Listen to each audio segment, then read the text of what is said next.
Hello friends, स्वागत है आपका आपके अपने यूट्यूब चैनल जॉब हमसफ़र पे। तो फ्रेंड्स, आज का वीडियो काफ़ी शानदार रहने वाला है। आज हम डिस्कस करेंगे बिहार दरोगा मेंस परीक्षा का सेट नंबर 9। मैंने ऑलरेडी 1 से लेकर के सेट नंबर 8 तक का डिस्कशन कर दिया है। तो उस वीडियो को आप देखना चाहते हैं तो उसका लिंक डिस्क्रिप्शन बॉक्स में आपको मिल जाएंगे। तो चलिए स्टार्ट करते हैं इस वीडियो को अपने ध्येय वाक्य से, चलो ग्रामीण प्रशासन में। तो फ्रेंड्स, जैसा कि आप अपने स्क्रीन पर देख रहे हैं, बिहार दरोगा मेंस टेस्ट नंबर 9, ये कुल समय 2 घंटे होते हैं। तो यदि आप चाहते हैं कि इसका पीडीएफ भी डाउनलोड करें तो इसका पीडीएफ का लिंक भी डिस्क्रिप्शन बॉक्स में दे दिया गया है। आप उस डिस्क्रिप्शन बॉक्स से जाकर के आप वहाँ से चेक कर सकते हैं। और फ्रेंड्स, मैं बता दूं कि जो पिछले वीडियो थी पिछले वीडियो जो सेट नंबर 8 था, उसमें से 2 प्रश्न का मैंने आंसर आपको गलत बता दिया था, तो उसे आप सुधार लीजिएगा। तो फ्रेंड्स, जो पहला क्वेश्चन है वह क्वेश्चन है क्वेश्चन नंबर 35। क्वेश्चन नंबर 35 में आपको 2 मिरर के बीच में एंगल 45 दिया हुआ था। ठीक है फ्रेंड्स, तो पूछ रहा था कि कितने नंबर ऑफ इमेज बनेंगे, कितने उस दर्पण से यदि कोई ऑब्जेक्ट रखा हुआ है बीच में तो कितने इमेज बनेंगे। तो फ्रेंड्स, इसका नंबर ऑफ इमेज निकालने का फॉर्मूला है 360/थीटा। थीटा आपका यहाँ 45 है। ठीक है, तो इसमें एक शर्त है, यदि आपका इवन संख्या आता है यदि डिवाइड करने के बाद, तो उसमें से हम लोग 1 घटा देते हैं। तो 360 डिवाइडेड बाई 45, तो यहाँ से आप डिवाइड कीजिएगा तो 8 इसका आंसर आएगा। लेकिन 8 आपका इवन संख्या है, इसके कारण इसमें 1 घटा करके 7 ले आते हैं। यदि मान लीजिए कोई ऐसा एंगल हो जिसमें 360 से डिवाइड देने के बाद ओवरऑल आपका ऑड संख्या आता है, विषम संख्या आता है, तो आप उसमें से 1 न घटाइएगा। जब इवन संख्या आएगा तो 1 घटाइएगा। एक कंसेप्ट है, आप इसे ध्यान रखिएगा। तो फ्रेंड्स, जो उसका आंसर होगा क्वेश्चन नंबर 35 का, वो हो जाएगा 7। ठीक है, नेक्स्ट क्वेश्चन है क्वेश्चन नंबर 49, जिसे मैं बताया था कि जो सल्फर का हम लोग इस्तेमाल करते हैं for the making hardening of rubber. जो रबर है उसको हार्ड बनाने के लिए सल्फर का इस्तेमाल होता है। तो उसमें उस क्वेश्चन में मैंने मिस्टेक से कार्बन बोल दिया था, लेकिन इसका आंसर सल्फर होगा, तो इसे भी आप सुधार लीजिएगा। चलिए आज का अपना सेट देखते हैं, सेट नंबर 9। और फ्रेंड्स, आप लोग बेखौफ जो क्वेश्चंस में आपको डाउट लगे, आप बेखौफ वहाँ पे कमेंट कीजिए। और साथ ही साथ वो फ्रेंड्स जो यदि उसका उत्तर जानते हैं तो वो भी कमेंट बॉक्स में उसका रिप्लाई कर दें, ताकि आप लोग का जो कन्फ्यूजन है आप ही लोग के द्वारा दूर हो जाए। ऐसे तो मैं देखता ही हूँ और उसके बाद कमेंट तो कर ही देता हूँ, जो कमेंट करने लायक होता है प्रश्न उस पर। ठीक है फ्रेंड्स, तो पहला प्रश्न है, भारतीय संविधान सभा की प्रांतीय संविधान समिति के अध्यक्ष कौन थे। तो भारतीय संविधान की प्रांतीय संविधान समिति के जो अध्यक्ष थे सरदार पटेल थे। देखिए, प्रांतीय समिति से कुछ इससे संबंधित और जो समितियां थी उसका भी हम लोग यहाँ पे देख लेंगे, ताकि एग्जाम में इससे रिलेटेड कोई और क्वेश्चन आए तो वो गलती ना हो और वो सारे चीज़ आपको याद रहें। तो प्रांतीय संविधान समिति के अध्यक्ष सरदार पटेल थे। उसी तरह से फ्रेंड, संघ शक्ति समिति, तो संघ शक्ति समिति के जो अध्यक्ष थे वे थे जवाहरलाल नेहरू, पीटी नेहरू, पंडित जवाहरलाल नेहरू। संघ शक्ति समिति। थर्ड है फ्रेंड्स, वो है प्रारूप समिति, ड्राफ्टिंग कमेटी। तो ड्राफ्टिंग कमेटी के जो अध्यक्ष थे बी आर अम्बेडकर, भीमराव अंबेडकर थे। उस तरह से फ्रेंड्स, एक और ही काफ़ी महत्वपूर्ण समिति है और पूछता है, देखिए, एक है भाषाई आयोग। तो भाषाई आयोग है जो एसके धर, ये आयोग है, समिति नहीं है, ये आयोग है। जो भाषाई आयोग है जो एसके धर के द्वारा इनकी अध्यक्षता की गई थी। ठीक है फ्रेंड्स, चलिए नेक्स्ट देख लेते हैं क्वेश्चन नंबर 2। किस अधिनियम द्वारा बंगाल, उत्तर पश्चिम प्रांत और पंजाब के विधान परिषदों का गठन हुआ। तो बंगाल, उत्तर पश्चिम सीमा प्रांत और पंजाब में जो विधान परिषदों का जो गठन हुआ था वो 1861 एक्ट के अनुसार हुआ था, 1861 अधिनियम के अनुसार हुआ था। तो इसका राइट आंसर ए हो जाएगा। ठीक है, इसके बाद क्वेश्चन नंबर 3 देखेंगे फ्रेंड्स, कि भारतीय संविधान का कौन सा भाग स्पष्ट रूप से घोषणा करता है कि भारत एक धर्मनिरपेक्ष राज्य है। तो स्पष्ट रूप से पूछ रहा है, तो स्पष्ट रूप से जो घोषणा करता है वो भारत की जो प्रस्तावना है हमारे संविधान की, वो घोषणा करता है कि हमारी प्रस्तावना में धर्मनिरपेक्ष शब्द जोड़ा गया था। आप कमेंट बॉक्स में कमेंट करके बताइएगा कि भारत की प्रस्तावना में धर्मनिरपेक्ष शब्द कब जोड़ा गया था और वह कौन सा अमेंडमेंट था। ऐसे में तो आपका आंसर ही लिख दिया, 42वां अमेंडमेंट था। तो कब जोड़ा गया था वो आप कमेंट करके बता दीजिए। ठीक है फ्रेंड्स, नेक्स्ट देखते हैं। तो इसका राइट आंसर होगा भारत की प्रस्तावना। ठीक है, अब आप बोलिएगा कि मौलिक अधिकार में भी तो आर्टिकल 25 से लेकर के आर्टिकल 28 तक में बताया गया है कि धार्मिक स्वतंत्रता का अधिकार है। तो कहीं ना कहीं ये भी तो धर्मनिरपेक्ष की बात करती है। ठीक है, वो धर्मनिरपेक्ष की बात करती है, लेकिन यहाँ पे आपका 4 ऑप्शन का क्वेश्चन है, तो भारतीय प्रस्तावना में स्पष्ट रूप से धर्मनिरपेक्ष लिखा हुआ है, इस चलते इसका राइट आंसर ए हो जाएगा। जबकि यही क्वेश्चन बीपीएससी में आए और इसका ऑप्शन ई हो तो हमारा आंसर ई हो जाएगा। ठीक है फ्रेंड्स, इनमें से एक से अधिक दोनों हो जाएंगे, भारत की प्रस्तावना और मौलिक अधिकार। ठीक है, चलिए नेक्स्ट देख लेते हैं क्वेश्चन नंबर 4। 14 वर्ष की कम आयु के बच्चों को कारखाना, खान और खतरनाक रोजगार में नहीं लगाया जा सकता। यह संविधान के किस अनुच्छेद में वर्णित है। देखिए यह तो है तो फंडामेंटल राइट में वर्णित, और फंडामेंटल राइट का जो आर्टिकल 24 है उसमें वर्णित है। तो इसका राइट आंसर हो जाएगा डी, आर्टिकल 24। ठीक है, नेक्स्ट क्वेश्चन है कि किस संविधान संशोधन द्वारा आपात के संदर्भ में आंतरिक अशांति के स्थान पर सशस्त्र विद्रोह रखा गया है। देखिए फ्रेंड्स, मैंने आपको कल बताया था कि आप 42वां संविधान संशोधन के सारे क्वेश्चंस को देख लीजिएगा अपने नोटबुक से या फिर अपने बुक से। ठीक है, तो आपने जैसा कि मुझे ज्ञात है कि आपने रिवीजन किया होगा फ्रेंड्स, तो आज आपको क्या करना है कि आपको 44वां संविधान संशोधन में जो भी बदलाव हुए हैं वो आपको जाकर के गूगल से या जैसे भी हो आप उसको देख लीजिएगा। तो 44वां संविधान संशोधन में आंतरिक अशांति की जगह पे सशस्त्र विद्रोह शब्द रखा गया था, तो इसका राइट आंसर हो जाएगा बी, और यह मोरारजी देसाई की जनता पार्टी की सरकार के द्वारा किया गया था। ठीक है, नेक्स्ट है क्वेश्चन नंबर 6। यहाँ पे है फ्रेंड्स केंद्र राज्य संबंधों पर गठित विभिन्न आयोगों का कालक्रम, जो बहुत सारे आयोग गठित किए गए थे केंद्र और राज्य के संबंध को सुधारने के लिए, तो उसमें उसका आपको कालक्रम बताना है कि कौन कौन सही है। यानी कि देखिए प्रशासनिक सुधार आयोग, देखिए प्रथम प्रशासनिक सुधार आयोग है जो मोरारजी देसाई की अध्यक्षता में गठित हुआ था, 1966 में हुआ था। देखिए यहाँ पे 67 लिखा हुआ तो गलत है। ठीक है, और यह रिपोर्ट दिया था 1969 में। ठीक है, राजमन्नार समिति, देखिए राजमन्नार समिति तमिलनाडु सरकार के द्वारा गठित की गई थी, जिसमें केंद्र और राज्य के संबंध को है जो मतलब कि कैसे इंप्रूव किया जाए, उसके कन्फ्लिक्ट को, उसके संघर्ष को कैसे कम किया जाए, इसके लिए राजमन्नार समिति का गठन हुआ था, और यह गठन हुआ था 1969 में फ्रेंड्स। ठीक है, नेक्स्ट देख लेते हैं सरकारी आयोग। तो फ्रेंड्स सरकारी आयोग का गठन 1983 में हुआ था। ठीक है, और सरकारी आयोग जो अपना रिपोर्ट सौंपा था 1987 में, ये भी आपको ध्यान रखना है। सरकारी आयोग ऑलरेडी बीपीएससी पूछा हुआ है, बीपीएससी 64 में पूछा हुआ था। और एमएम पुंछी आयोग, देखिए एमएम पुंछी आयोग का गठन 2007 में हुआ था, यहाँ पे गलत लिखा हुआ 2005 लिखा हुआ, जिसका गठन 2007 में हुआ था, और यह रिपोर्ट सौंपा था 2010 में। ठीक है फ्रेंड्स, तो आप यहाँ पे पूछ रहा है क्या है कौन सा सही है, तो राजमन्नार समिति 1969 सही है, और सरकारी आयोग 1983 ये भी सही है, बस 2 सही है। यानी इसका राइट आंसर जो हो जाएगा वो हो जाएगा 2 और 3। तो देखते हैं 2 और 3 किस में है, तो इसका बी इसका राइट आंसर हो जाएगा, 2 और 3 केवल है। ठीक है फ्रेंड्स, बी। नेक्स्ट देखते हैं क्वेश्चन नंबर 7।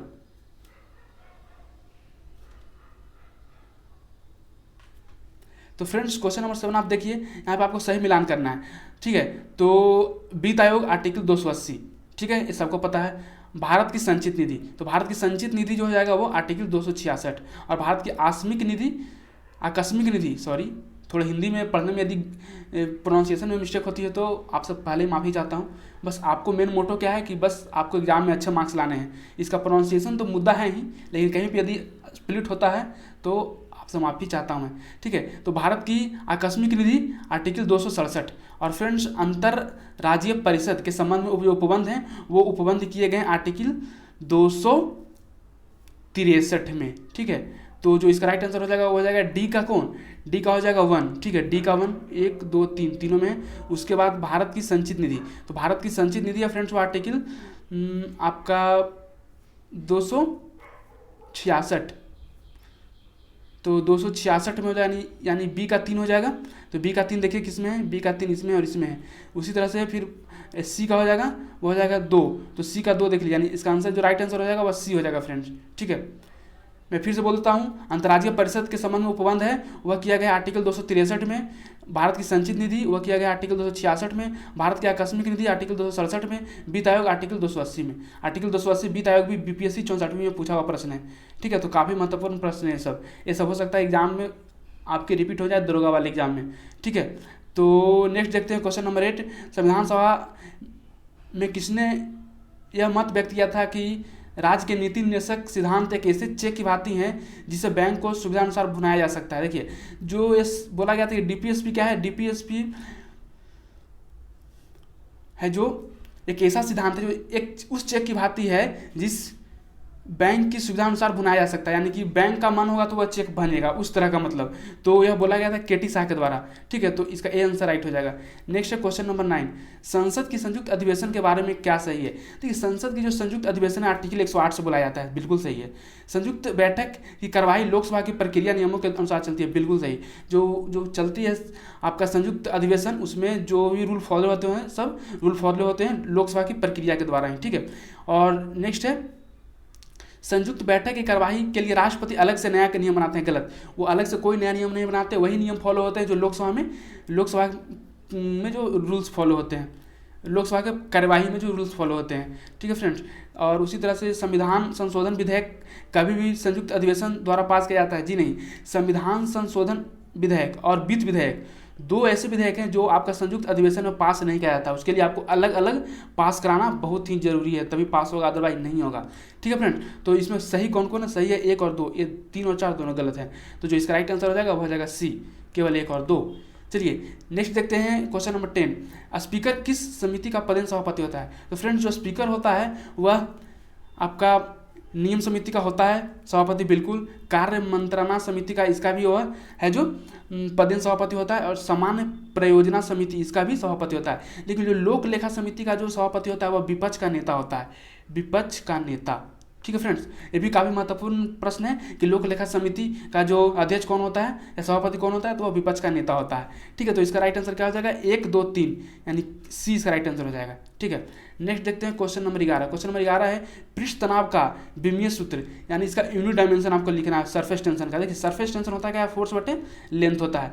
अब देखिए फोर्स क्या होता है? तो फोर्स और मास गुना एक्सेलरेशन होता है, अब बटे लेंथ यानी लेंथ का मीटर। अब मास को हम लिख सकते हैं क्या? मास को m रखिए, एक्सेलरेशन को हम लिख सकते हैं l, और t के पावर -2 मीटर पर सेकंड स्क्वायर मैंने लिख दिया, ठीक है। और m का जो यहाँ पे लेंथ है वो m, इसको आप l लिख दीजिए, l से l खत्म, बचा क्या? m और l के पावर -2। तो बस आपको इसका जो राइट आंसर हो जाएगा वो सी हो जाएगा m, और l के पावर 0 कुछ नहीं है, और t के पावर -2। मैं फिर से बता देता हूँ, सरफेस टेंशन बराबर होता है फोर्स बटे लेंथ। फोर्स का फॉर्मूला होता है मास गुना एक्सेलरेशन, लेंथ का l। अब देखिए अब मास, तो मास का हो जाएगा m रहने दीजिए, एक्सेलरेशन का होता है l, t के पावर -2, और l से l खत्म, तो बचेगा m और l के पावर -2, ठीक है फ्रेंड्स। तो इसका राइट आंसर सी हो जाएगा। अब देखिए लेजर का पूर्ण रूप क्या है? तो लेजर का जो पूर्ण रूप है फ्रेंड्स वो होता है light amplification by stimulated emission, तो इसका राइट आंसर ए हो जाएगा। नेक्स्ट है इंडियन सिक्योरिटी प्रेस कहाँ स्थित है? तो इंडियन सिक्योरिटी प्रेस जो नासिक में स्थित है, तो इसका राइट आंसर सी हो जाएगा।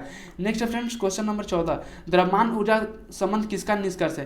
देखिए द्रव्यमान ऊर्जा का निष्कर्ष निकला था E = mc² से निकला था, ठीक है। यह फोटो इलेक्ट्रिक इफेक्ट के द्वारा निकला था, ठीक है। फोटो इलेक्ट्रिक इफेक्ट जो आइंस्टीन के द्वारा किया गया था एक्सपेरिमेंट, और इसी एक्सपेरिमेंट के लिए उन्हें आइंस्टीन को आपका नोबेल पुरस्कार उन्हें से सम्मानित किया गया था। तो फ्रेंड्स जो इसका राइट आंसर हो जाएगा वो हो जाएगा सापेक्षता का समान सिद्धांत के द्वारा, तो इसका राइट आंसर बी हो जाएगा, ठीक है। नेक्स्ट है फ्रेंड्स क्वेश्चन नंबर 15। गाड़ी की हेडलाइट में कौन सा दर्पण का प्रयोग होता है? देखिए गाड़ी के जो हेडलाइट होते हैं तो उसमें मेन पर्पस क्या होता है गाड़ी के हेडलाइट के में, कि जैसे मान लीजिए कोई लाइट जाए, इधर जाए, इधर जाए, इधर जाए, ये सब मिरर से रिफ्लेक्ट होकर के एक पैरेलल लाइन बनाए ताकि बहुत दूर तक दिखाई दे, ठीक है। और ये चीज़ों को कन्वर्ज करे, ठीक ना, तो डाइवर्ज नहीं करे, क्योंकि डाइवर्ज यदि लाइट हो जाते हैं तो काफ़ी दूरी तक वो दूरी ट्रेवल नहीं करता है, ठीक है। तो यहाँ पे आप जो इसका राइट आंसर हो जाएगा वो हो जाएगा कनकेव मिरर, ठीक है फ्रेंड्स। और यदि इसके हिंदी की बात करें तो इसका जो हिंदी होगा वो हो जाएगा अवतल दर्पण, सी, ठीक है। नेक्स्ट है सेकंड के लोलक की आवर्त काल की अवधि। तो सेकंड की जो लोलक होती है उसकी जो आवर्त काल है वह होता है, वह 2 सेकंड होता है, तो इसका राइट आंसर बी हो जाएगा।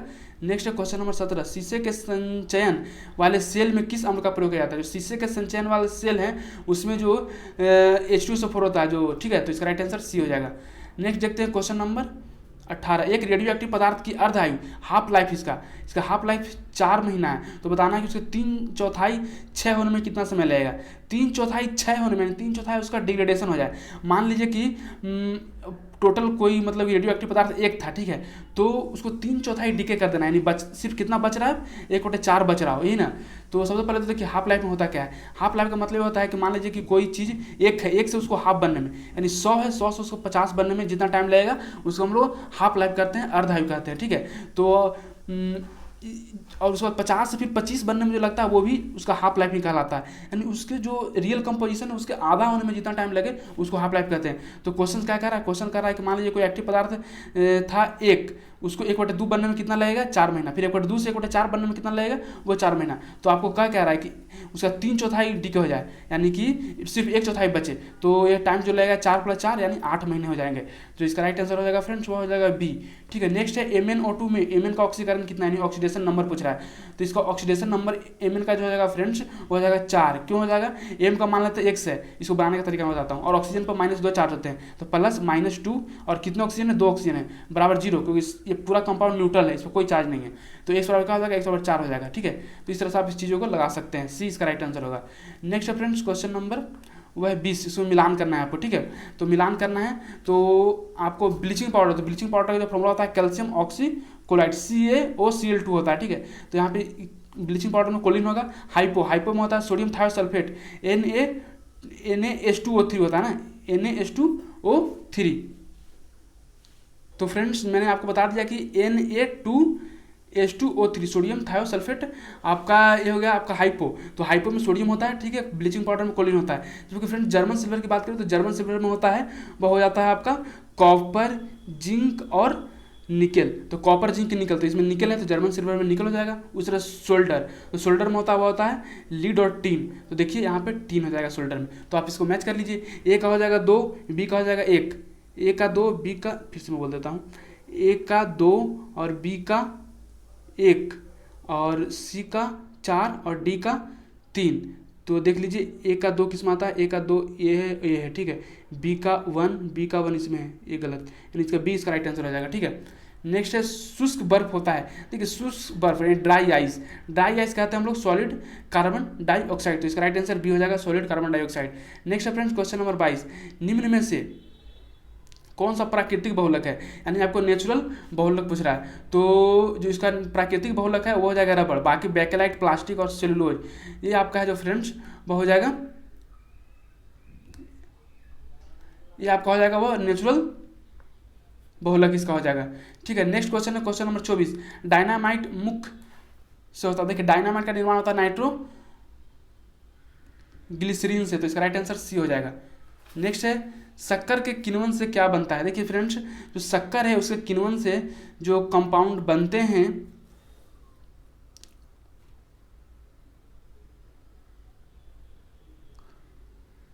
वह है एथिलीन। तो इसका राइट आंसर ए हो जाएगा इथिलीन, ठीक है। नेक्स्ट फ्रेंड्स क्वेश्चन नंबर 25, कोशिका की आत्महत्या की थैली किससे कहते हैं। तो कोशिका की आत्महत्या की थैली है यानी सुसाइडल बैग, उसको बोलते हैं हम लोग लाइसोजोम को, ठीक है। लाइसोजोम में क्या होता है कि कुछ एंजाइम्स होते हैं और कुछ इसमें एसिड होते हैं। ये क्या होता है यदि फट जाए ये थैली तो उसके बाद इससे जो एंजाइम निकलेंगे वो सारे सेल को आपको खा जाएंगे, सारे सेल को खा जाएंगे तो आपका मौत हो जाएगा या किसी का मौत हो जाएगा, ठीक है। तो इस चलते इसको आत्महत्या की थैली कहा जाता है लाइसोजोम को। नेक्स्ट है क्वेश्चन नंबर 26, निम्न में से कौन विटामिन जल में घुलनशील है। देखिए जल में घुलनशील विटामिन इसमें से कौन है जो घुलनशील होता है। देखिए KEDA, ठीक है। ये कीड़ा है जो जल में घुलनशील नहीं होता है, ठीक है। ये जल में घुलनशील नहीं होता है, जबकि जो विटामिन B और C है वो जल में घुलनशील होता है, ठीक है। तो कीड़ा है जो जल में घुलनशील नहीं होता है और B और C जल में घुलनशील होता है। तो देख लीजिए इसमें ऑप्शन बी हो जाएगा, ठीक है, right answer vitamin B. Next है क्वेश्चन नंबर 27, ट्रेकमा रोग में आँख का कौन सा भाग प्रभावित होता है। जो ट्रेकमा रोग है फ्रेंड्स उसका आँख का कॉर्निया प्रभावित होता है। तो इसका राइट आंसर ए हो जाएगा ट्रेकमा रोग में, ठीक है। नेक्स्ट है महिलाओं का आवर्त चक्र जो मेंस्ट्रुएशन साइकिल होता है वो कितनी अवधि का होता है। तो 28 दिन का होता है। तो इसका राइट आंसर सी हो जाएगा। नेक्स्ट देखते हैं क्वेश्चन नंबर 29, इंसुलिन में निम्न में से कौन सी धातु मौजूद होती है। देखिए इंसुलिन में जो निम्न रूप से जो धातु मौजूद होती है वो होती है जस्ता, ठीक है फ्रेंड्स। अब हम देखते हैं कि इंसुलिन का केमिकल फार्मूला क्या होता है वो भी देख लेते हैं ताकि कोई एग्जाम में पूछे तो हम बता सकें। तो फ्रेंड्स जो इसका फार्मूला होता है वो होता है कार्बन 257, काफ़ी कम्प्लेक्स फार्मूला है, और हाइड्रोजन 338, नाइट्रोजन 65, ऑक्सीजन 77 और सल्फर 6।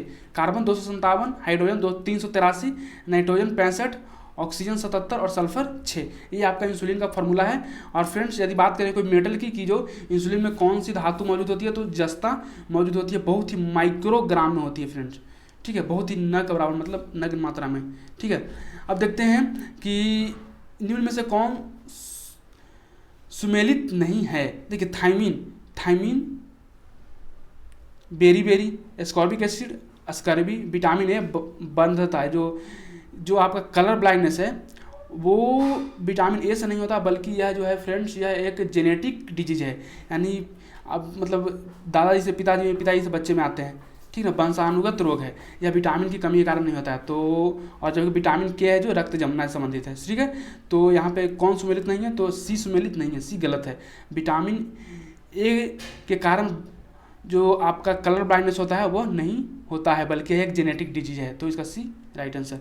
नेक्स्ट है फ्रेंड्स क्वेश्चन नंबर 31 है फ्रेंड्स कि भारत के किस प्रदेश की सीमाएं 3 देशों क्रमशः नेपाल, भूटान और चीन से मिलता है। जो सिक्किम है हमारा, जो अंगूठा वाला एरिया जो हल्का उठा हुआ है हमारे मैप में, तो वो एरिया है जो चाइना से भी मिलता है, भूटान से भी मिलता है और इंडिया से भी मिलता है। तो इसका राइट आंसर सी हो जाएगा, सिक्किम। ठीक है फ्रेंड्स, नेक्स्ट देखते हैं क्वेश्चन नंबर 32। निम्नलिखित समूहों में से कौन सा पूर्व से पश्चिम की ओर पर्वत शिखर का सही क्रम है, यानी पूरब से पश्चिम। ठीक है, तो सबसे पहले जो आता है फ्रेंड्स वह आ जाता है, वह है कंचनजंगा। कंचनजंगा के बाद एवरेस्ट, एवरेस्ट के बाद अन्नापूर्णा, अन्नापूर्णा के बाद धौलागिरी। तो इसका राइट आंसर हो जाएगा, वह हो जाएगा सी। ठीक है फ्रेंड्स, और यदि बात करें भारत की सर्वोच्च चोटी की, तो भारत की सर्वोच्च जो पर्वत चोटी वह केटू है। जबकि यदि कहें भारत की सर्वोच्च हिमालय की चोटी, तो हिमालय की चोटी हो जाएगा वह कंचनजंगा हो जाएगा फ्रेंड्स, कंचनजंगा। हिमालय की चोटी पूछे तो कंचनजंगा, क्योंकि यह केटू है, हिमालय का पार्ट नहीं है, ट्रांस हिमालय का पार्ट है। ठीक है फ्रेंड्स, चलिए नेक्स्ट देख लेते हैं क्वेश्चन नंबर 33। कोडाई कनाल किस पहाड़ी पर अवस्थित? देखिए कोडाई कनाल है वह पालनी हिल है उस पर अवस्थित है। और पालनी हिल कहाँ में है? तो वह है तमिलनाडु में। ये भी आपको ध्यान में रखना है, क्योंकि फ्रेंड्स नीलगिरी पे जो पहाड़ी अवस्थित है, जो काफ़ी प्रसिद्ध एक एग्जाम्पल है, वह है ऊटकमंड। ऊटकमंड या ऊटी, ऊटी जो आपका है वह पहाड़ी, वह नीलगिरी पहाड़ी पर अवस्थित है। उसी प्रकार फ्रेंड्स बात करें कि शिमला एक पहाड़ी है जो धौलाधर श्रेणी पे, ये भी आपको ध्यान में रखना है। यानी कोडाई कनाल है जो आपका अवस्थित है पालनी हिल पे, जो हिमालय में जो तमिलनाडु में है। और नीलगिरी पर एक पहाड़ी है, वह उसका नाम है ऊटक मंड। ठीक है, और उसे ऊटी भी बोलते हैं, ऊटी पहाड़ी, और धौलाधर पे शिमला है। ठीक है, नेक्स्ट क्वेश्चन नंबर 34। भारत के निम्नलिखित तटों में से कृष्णा और केप ऑफ कैमोरीन के मध्य अवस्थित है। देखिए ये है हमारा प्यारा सा भारत, और यहाँ पे आपका आंध्र प्रदेश है, यहाँ पे तमिलनाडु। तो तमिलनाडु में है केप कैमोरीन, ठीक है, और आंध्र प्रदेश में कृष्णा डेल्टा। ये जो एरिया है वह एरिया आता है आपका कोरोमंडल का। ठीक है, तो इसका राइट आंसर सी हो जाएगा। Next question number 35। रुद्रप्रयाग, आपको यहाँ पे मिलान करना है, ठीक ना। तो जो रुद्रप्रयाग हो जाएगा फ्रेंड्स वह हो जाएगा अलकनंदा और मंदाकिनी। ठीक है, उसी तरह से नंदप्रयाग की बात करो तो नंदप्रयाग हो जाएगा, वो हो जाएगा विष्णु, गंगा और मंदाकिनी। कर्णप्रयाग की बात करें तो अलकनंदा और पिंडार। देवप्रयाग की बात करो तो भगीरथी और अलकनंदा। तो इसका राइट आंसर हो जाएगा फ्रेंड्स, वो हो जाएगा ए का 2, बी का 4, ए का 2, बी का 4 और सी का 3 और डी का 1। तो इसका राइट आंसर बी हो जाएगा। ठीक है, नेक्स्ट है क्वेश्चन नंबर 36। क्वेश्चन नंबर 36 है पोलावरम योजना किस नदी पर है? ठीक है, पोलावरम योजना जो है फ्रेंड्स वह है गोदावरी नदी पे। ठीक है, तो जिसका राइट आंसर हो जाएगा वह सी हो जाएगा। और इस डैम का जो निर्माण है वह आंध्र प्रदेश में किया जा रहा है। ठीक है, आंध्र प्रदेश। ठीक है फ्रेंड्स, नेक्स्ट देखते हैं क्वेश्चन नंबर 37। भारत की सर्वाधिक मुख्य वर्षा प्राप्त होती है। देखिए भारत में जो लगभग 80% जो वर्षा प्राप्त होती है वह होती है दक्षिण पश्चिम मानसून से, यानी कि साउथ वेस्ट मानसून से। ठीक है, तो इसका राइट आंसर सी होगा। जबकि बात करें फ्रेंड्स उत्तर पूर्वी मानसून की, तो उत्तर पूर्वी मानसून से सबसे ज़्यादा बारिश कहाँ होता है? ये भी कई एग्जाम में पूछा हुआ क्वेश्चन है। तो सबसे ज़्यादा बारिश उत्तर पूर्वी मानसून से होता है तमिलनाडु में। तो इससे भी आप नोट कर लीजिएगा। ठीक है, नेक्स्ट है क्वेश्चन नंबर 38। तो फ्रेंड्स क्वेश्चन नंबर 38 है, उसमें है उष्णकटिबंधीय आर्द्र पर्णपाती ये वन है। ठीक है, तो वन के प्रकार हैं। तो उष्णकटिबंधीय आर्द्र पर्णपाती वन है फ्रेंड्स, वह कहाँ होते हैं? तो जहाँ पे रेनफॉल यानी वर्षा 100 से 150 सेंटीमीटर होती है, 100 से 150 सेंटीमीटर होती है। ठीक है, और यहाँ पे जो वन होता है उसको मानसूनी वन कहा जाता है। ठीक है, मानसूनी वन। और यह कहाँ पे मतलब कि उष्णकटिबंधीय आर्द्र पर्णपाती वन पाए जाते हैं, वो भी आपको ध्यान में रख लेना है, ताकि कभी ये पूछे तो आपको गलती ना हो। जैसे देखिए यहाँ पे सबसे ज़्यादा रेनफॉल होता है आपका पश्चिमी घाट में भी होता है फ्रेंड्स। इसके बाद आपका जो उत्तर पूर्वी वाला भाग है, ये वाला भाग है, नॉर्थ ईस्ट वाला कुछ भाग है उसमें भी होता है, और तराई क्षेत्र, हिमालय के तराई क्षेत्र में भी इस तरह के वन पाए जाते हैं। लेकिन आपको यहाँ पे बताना क्या है कि कौन से प्रदेश में पाई जाती है बस। तो उष्णकटिबंधीय आर्द्र पर्णपाती वन तराई क्षेत्र में पाए जाते हैं। ठीक है, उष्णकटिबंधीय शुष्क पर्णपाती वन, देखिए जैसे पहले वाले में 100 से लेकर के 150 सेंटीमीटर का रेनफॉल हुआ था, इसमें हुआ है 70 से लेकर के 100 सेंटीमीटर का रेनफॉल। और फ्रेंड्स जो यह जो एरिया है जहाँ पे उष्णकटिबंधीय शुष्क पर्णपाती वन पाए जाते हैं वह मध्य गंगा से लेकर के दक्षिण गंगा का एरिया है। तो जो उष्णकटिबंधीय शुष्क पर्णपाती वन हो जाएगा मध्य गंगा का मैदान। ठीक है, और अल्पाइन, तो अल्पाइन है जो वहाँ पे हाई हाइट वाले, जैसे जिसका हाइट अप्रॉक्स मतलब कि 500 से लेकर के 2500 मीटर तक हाइट वाले जो एरिया होते हैं, ऊंचाई वाले एरिया होते हैं जहाँ पे अल्पाइन वन मिलते हैं, तो यह हो जाएगा अरुणाचल प्रदेश में, ठीक है। तो सी का ए। और उष्णकटिबंधीय सदाबहार वन तो वह मिलेगा सह्याद्री में। तो इसका देख लीजिए राइट आंसर कौन हो जाएगा फ्रेंड्स, तो इसका राइट आंसर हो जाएगा ए, ठीक है। नेक्स्ट है क्वेश्चन नंबर 39, मूंगा रेशम भारत के किस राज्य में सर्वाधिक पैदा किया जाता है? तो मूंगा रेशम सर्वाधिक जो पैदा किया जाता है वो असम में किया जाता है, तो इसका राइट आंसर हो जाएगा सी। क्योंकि बात करें कुछ और रेशम का प्रकार की, तो सहतूत रेशम, तो सहतूत रेशम है जो कर्नाटक में होता है, इसे आप नोटबुक में अपना नोट्स कर सकते हैं, सहतूत रेशम कर्नाटक। जबकि टसर सिल्क, जो टसर सिल्क है फ्रेंड्स वह झारखंड में होता है, टसर सिल्क झारखंड में। और एक ईरी, एक प्रकार का और है ईरी सिल्क, तो ईरी सिल्क है, ईरी रेशम है जो असम में होता है, ठीक है। तो ईरी रेशम और मूंगा रेशम असम में, और टसर सिल्क झारखंड में, सहतूत रेशम होता है वो कर्नाटक में होता है, ठीक है। चलिए तो नेक्स्ट देखते हैं क्वेश्चन नंबर 40, कोयला के संचित भंडार की दृष्टि से। देखिए यहाँ दो क्वेश्चन यहाँ पे आते हैं, एक संचित भंडार की दृष्टि से और एक उत्पादन की दृष्टि से। तो यहाँ पे पूछा हुआ संचित भंडार की दृष्टि से भारत के राज्यों में लिखित में से सही अवरोही क्रम क्या है? यानी कि आपको बताना है कि भारत में कोयला जो संचित भंडार में सबसे आगे कौन है। तो संचित भंडार की बात करें फ्रेंड्स तो सबसे ज़्यादा जो भंडार हुआ है झारखंड में, उसके बाद उड़ीसा में है, इसके बाद है फ्रेंड्स छत्तीसगढ़ में, ठीक है। ये आपका एज ए मतलब कि स्टोरेज भंडार के रूप में है। जबकि बात तो इसका राइट आंसर हो जाएगा, वो हो जाएगा सी नंबर। क्योंकि फ्रेंड्स यही क्वेश्चन पूछ दे कि उत्पादन की दृष्टि से, यानी सबसे ज़्यादा भी उत्पादन कहाँ हो रहा है कोयला की, तो सबसे ज़्यादा जो उत्पादन कोयला का हो रहा है अभी छत्तीसगढ़ में हो रहा है, इसके बाद उड़ीसा में हो रहा है और उसके बाद झारखंड में हो रहा है। देखिए उड़ीसा है जो दोनों केस में, उत्पादन के केस में भी और स्टोरेज के केस में भी सेकंड नंबर पे है, ठीक है। आप ध्यान रखिएगा, यानी कि उत्पादन की दृष्टि से फर्स्ट नंबर पर छत्तीसगढ़, सेकंड नंबर पर उड़ीसा और थर्ड नंबर पर झारखंड।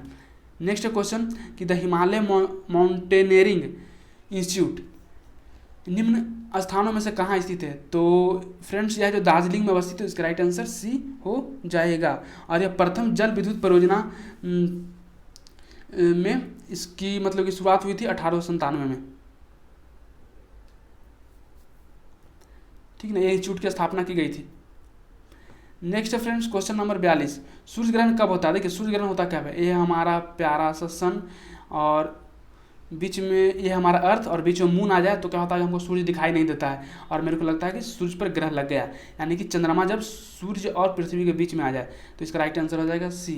नेक्स्ट क्वेश्चन नंबर 43, हवा ईट पर्वत कहाँ में पाई जाती है? देखिए फ्रेंड्स हवाईट जो पर्वत है वह यूएसए में पाया जाता है, और यूएसए में कहाँ, तो यूएसए में कैलिफोर्निया में, कैलिफोर्निया, ठीक है फ्रेंड्स, कैलिफोर्निया में पाई जाती है। और ब्लैक पर्वत एक होता है, ब्लैक पर्वत, ये भी कई बार पूछा हुआ है, जैसे यह है हवाईट पर्वत ना, एक ब्लैक पर्वत है, तो जो ब्लैक माउंटेन ये भी है जो आपका यूएसए में पाया जाता है, ठीक है। और यूएसए के जो एक नॉर्थ कैरोलिना प्रांत है वहाँ पाई जाती है, यूएसए के नॉर्थ कैरोलिना प्रांत में ब्लैक माउंटेन पाई जाती है, और हवाईट माउंटेन है वो पाई जाती है यूएसए के आपका कैलिफोर्निया में। क्योंकि फ्रेंड्स एक ब्लैक फॉरेस्ट है, तो ब्लैक फॉरेस्ट भी कई बार पूछा हुआ एग्जाम में, ब्लैक फॉरेस्ट कहाँ पाई जाती है? तो ब्लैक फॉरेस्ट जो पाई जाती है वो जर्मनी में पाई जाती है, ठीक है। तो इसका राइट आंसर हो जाएगा जर्मनी। जबकि क्वेश्चन पूछ रहा है हवाईट, तो हवाईट यूएसए, डी इसका राइट आंसर होगा।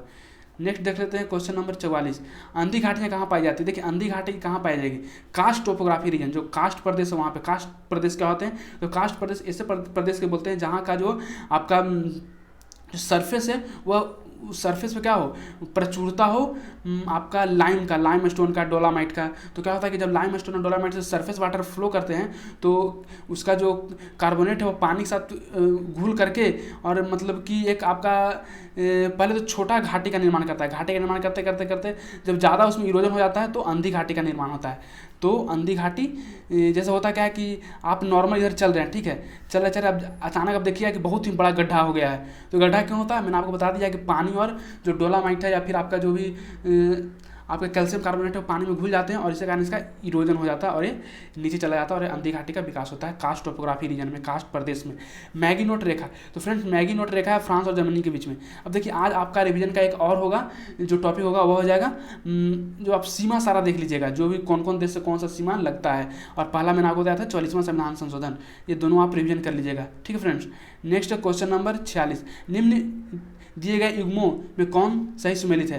बहमास नसाउ सही है, कोस्टारिका सान जोस ये भी सही है, इंडोनेशिया जाकार्ता ये भी सही है, निकारागुआ मनागुआ, यानी सभी सही है, इसमें गलत इसमें कोई नहीं है, सभी सही है। तो इसका राइट आंसर ऑल हो जाएगा, ठीक है। क्वेश्चन नंबर 47, उत्तर प्रदेश और बिहार राज्य की सीमा पर कौन सा जलप्रपात है? उत्तर प्रदेश और बिहार राज्य की जो सीमा है उस पर आप जो जलप्रपात है वह है दुर्गावती, ठीक है। दुर्गावती जलप्रपात रोहतास में है, ये भी आपको ध्यान में रखना है, रोहतास में।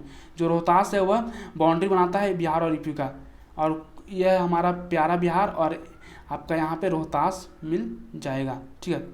तो चलिए फ्रेंड्स, तो जो इसका राइट आंसर हो जाएगा वह दुर्गावती जलप्रपात। क्योंकि हुंडा जलप्रपात की बात करें तो हुंडा जलप्रपात है वह रांची में है, ठीक है।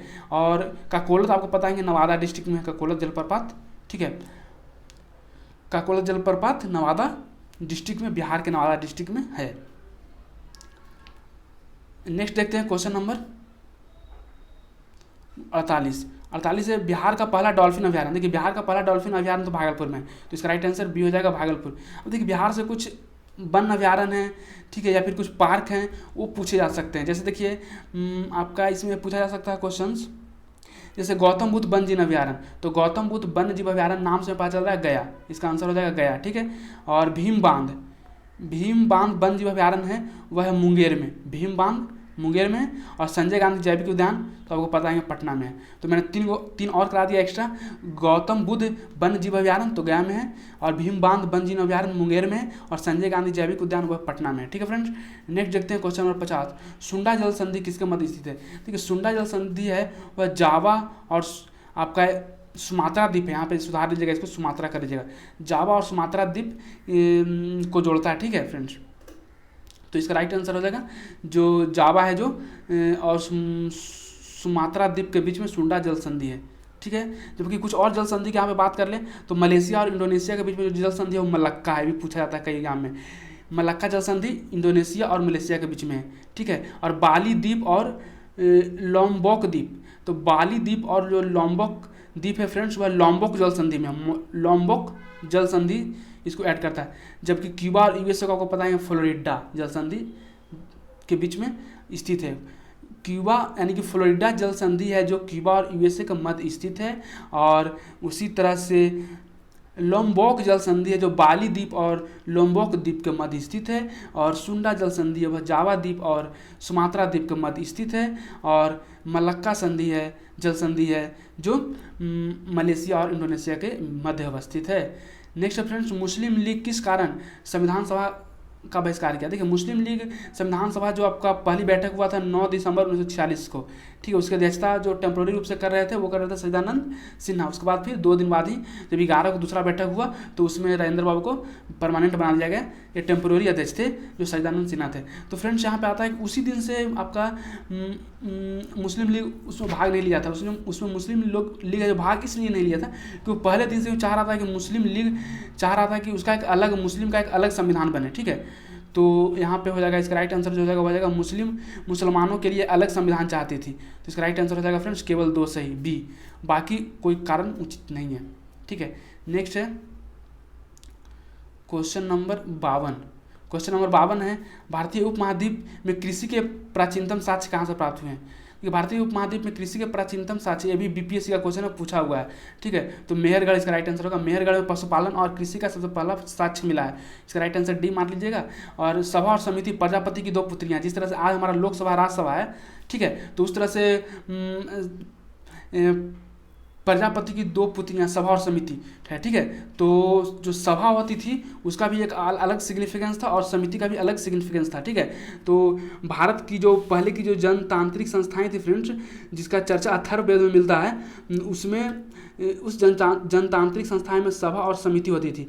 तो सभा है जहाँ पे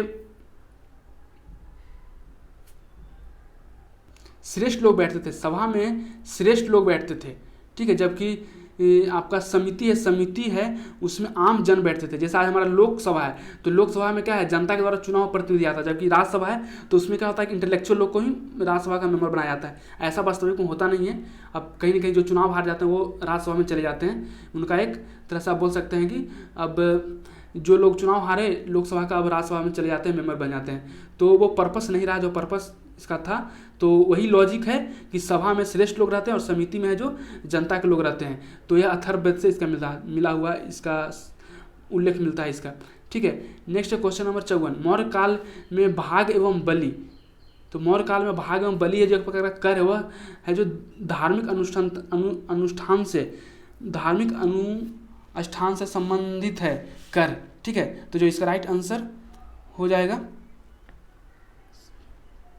सॉरी इसे आप ऐसे करें, यह तो है राजस्व का स्रोत ही, जो आपका यहाँ पे मौर्य काल में जो भाग एवं बलि है वह एक राजस्व का स्रोत है, लेकिन वो कैसे राजस्व का स्रोत है, जो धार्मिक संस्थाओं से ले जाते थे। तो इसका राइट आंसर बी हो जाएगा, राजस्व का स्रोत है लेकिन धार्मिक संस्थाओं से। ठीक है, नेक्स्ट है फ्रेंड्स, सती प्रथा का पहला उल्लेख कहाँ से प्राप्त होता है। देखिए फ्रेंड्स, जो सती प्रथा का जो पहला उल्लेख है वह भानुगुप्त के एरन अभिलेख से मिलता है। ठीक है, भानुगुप्त के एरन अभिलेख, तो इसका राइट आंसर डी हो जाएगा। देखिए गुप्त काल में आपका जो गुप्त काल में जो एरन अभिलेख है वह एक महान नगर के रूप में भी महत्वपूर्ण था, मतलब। ठीक है, नेक्स्ट देखते हैं क्वेश्चन नंबर 56, निम्नलिखित में से कौन सुमेलित नहीं है। देखिए कौन सुमेलित नहीं है वो पूछ रहा ना, तो कृष्ण प्रथम एलोरा का कैलाश मंदिर का निर्माण सही है, नरसिंह वर्मन प्रथम रथ मंदिर सही है, राज प्रथम बृहदेश्वर मंदिर ये भी सही है, नरसिंह वर्मन प्रथम कांची का कैलाश मंदिर। देखिए कांची का जो कैलाश मंदिर है वह नरसिंह वर्मन द्वितीय के द्वारा, यहाँ पे द्वितीय कर लीजिए, द्वितीय के द्वारा निर्माण किया गया था। तो इसका राइट आंसर हो जाएगा, कौन सही नहीं है, तो डी सही नहीं है। नेक्स्ट है, किसके मंत्रिपरिषद को अष्टप्रधान के नाम से जाना जाता था। तो अष्टप्रधान के नाम से जाना जाता था शिवाजी के जो मंत्रिपरिषद थे उससे, और कृष्णदेव राय का जो मंत्रिपरिषद था उसे जाना जाता था अष्टदिग्गज के नाम से, अष्टदिग्गज। तो इसे भी आपको पता होना चाहिए, कहीं अष्टप्रधान की जगह पर अष्टदिग्गज आ जाए तो आप इसका आंसर लिख दीजिएगा कृष्णदेव राय, जबकि अष्टप्रधान तो शिवाजी। नेक्स्ट है क्वेश्चन नंबर 58, किस शासक को गुलाम का गुलाम कहा जाता है। गुलाम का गुलाम कहा जाता है वह है इल्तुतमिश। तो इसका राइट आंसर ए हो जाएगा, इल्तुतमिश को गुलाम का गुलाम कहा जाता है, क्योंकि इल्तुतमिश कुतुबुद्दीन ऐबक का गुलाम था और ऐबक है जो गोरी का गुलाम था, तो गुलामों का गुलाम हो गया। ठीक है, तो इसका राइट आंसर ए हो जाएगा। नेक्स्ट है क्वेश्चन नंबर 59, आपको बताना है कि कौन सही सुमेलित नहीं है। माधवाचार्य द्वैतावाद सही है। ठीक है, आगे देखते हैं, रामानुजाचार्य विशिष्ट द्वैतावाद, तो फ्रेंड्स ये भी आपका सही है, रामानुजाचार्य विशिष्ट द्वैतवाद। उसी तरह से निम्बिकाचार्य तो शुद्ध द्वैतवाद, गलत, जो निम्बिकाचार्य थे वह द्वैतवाद। ठीक ना, द्वैतवाद से उनका संबंध था, तो ये तो आपका गलत हो गया। शंकराचार्य अद्वैतवाद, ये भी सही, तो इसका राइट आंसर सी हो जाएगा। ठीक है, इसमें गलत पूछ रहा था, कौन गलत है। नेक्स्ट है कि इसमें कौन सही सुमेलित नहीं है। महालवाड़ी व्यवस्था उत्तर पश्चिम प्रांत सही है, अस्थायी बंदोबस्त बंगाल, ये भी सही है, जो परमानेंट सेटलमेंट था बंगाल वाले क्षेत्र में था, और रैयतवाड़ी सिस्टम था, जो रैयतवाड़ी बंदोबस्त था वो मद्रास में था, ये भी सही है, यानी तीनों सही है। पूछ कह रहा है इनमें से कौन है जो आपका सही सुमेलित नहीं है, तो इसमें सभी सही है, कोई इसमें गलत नहीं है। ठीक ना, डी इसका राइट आंसर हो जाएगा। नेक्स्ट है, कांग्रेस के किस अधिवेशन में दादा भाई नौरोजी ने धन निष्कासन सिद्धांत को स्वीकारा। तो कांग्रेस का जो अधिवेशन था उसमें दादा भाई नौरोजी जी ने धन निष्कासन का जो आपका सिद्धांत था उसको स्वीकारा था 1905 वाला में, जो 1905 का कांग्रेस का अधिवेशन था उसमें, तो इसका राइट आंसर डी हो जाएगा। नेक्स्ट है क्वेश्चन नंबर 62, क्वेश्चन नंबर 62 है फ्रेंड्स, आपको यहाँ पे सही सुमेलित करना है। कुका, तो कुका कहाँ हुआ था, तो कुका हुआ था पंजाब में। ठीक है, तो इसे आप लिख दीजिए पंजाब। अहोम विद्रोह, अहोम असम में हुआ था, तो इसका राइट आंसर सी हो जाएगा। और उसी तरह से किट्टूर विद्रोह कर्नाटक में हुआ था, और पोलिगारो विद्रोह तमिलनाडु में हुआ था। तो आप मैच कर लीजिए, इसका राइट आंसर कौन हो जाएगा। तो फ्रेंड्स जो इसका राइट आंसर हो जाएगा वह हो जाएगा पहला का डी सही है, कुका पंजाब, दूसरा का सी जो हो जाएगा अहोम असम, ये भी सही है, और तीसरा का हो जाएगा किट्टूर कर्नाटक, यानी तीसरा का है, और चौथा पोलिगारो का वह हो जाएगा बी तमिलनाडु, इसका राइट आंसर डी हो जाएगा। नेक्स्ट देखते हैं question number 63, ring of fence की नीति यानी घेरे की नीति का संबंध किस गवर्नर जनरल से है। तो घेरे की नीति का संबंध है वह है फ्रेंड्स वह वारेन हेस्टिंगस से है, तो इसका राइट आंसर ये हो जाएगा वारेन हेस्टिंगस। नेक्स्ट है, निम्नलिखित आंदोलनों को क्रम से सजाएं।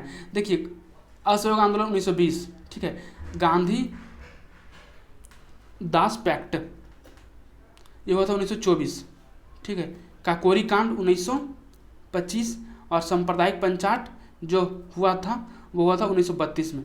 तो पहले आ जाएगा फर्स्ट, इसके बाद आ जाएगा थर्ड, 1 3 4 2, 1 3 4 2 आपका कौन हो जाएगा, वो हो जाएगा बी नंबर, इसका राइट आंसर बी हो जाएगा।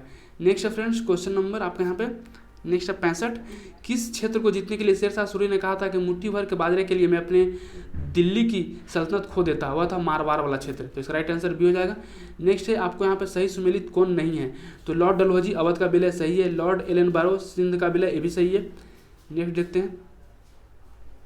नेक्स्ट है लॉर्ड हेस्टिंगस तृतीय आंग्ल मराठा युद्ध, ये भी सही है। लॉर्ड बेलेजली तृतीय आंग्ल मैसूर युद्ध नहीं, लॉर्ड बेलेजली था, वह था चतुर्थ आंग्ल मैसूर युद्ध में। तो इसे आप सुधार लीजिएगा, ये सही नहीं है। तो इसका राइट आंसर डी हो जाएगा। नेक्स्ट है क्वेश्चन नंबर 67, तत्वबोधनी सभा, इसका तत्वबोधनी सभा देवेंद्रनाथ टैगोर, सत्यशोधक समाज ज्योतिबा फुले, वेद समाज दड़ालू नायडू और प्रार्थना समाज आत्माराम पांडुरंग।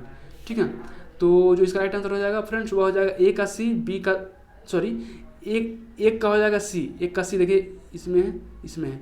उस तरह से बी का हो जाएगा, जो दूसरा है दूसरा का हो जाएगा वो हो जाएगा ए, तो दूसरा का ए सिर्फ इसमें है। इसका राइट आंसर सी हो जाएगा, लिख लीजिए।